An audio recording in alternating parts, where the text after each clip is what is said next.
കാലാവസ്ഥ വ്യതിയാനത്തിന്റെ ഈ കാലത്ത് പ്രകൃതിയുടെ ജീവനാടിയായ മരങ്ങൾ വെച്ച് പിടിപ്പിക്കേണ്ടതിന്റെ ആവശ്യകത പ്രത്യേകിച്ച് പറയേണ്ടതില്ലല്ലോ.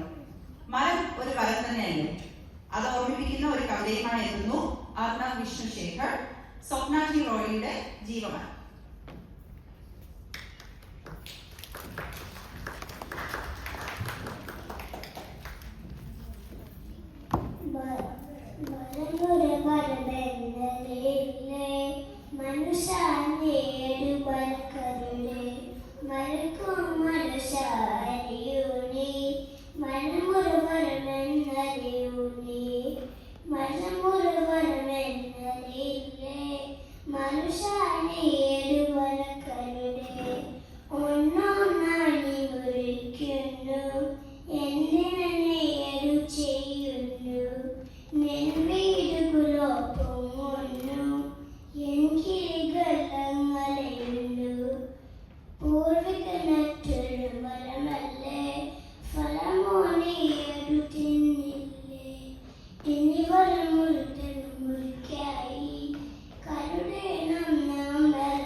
മരം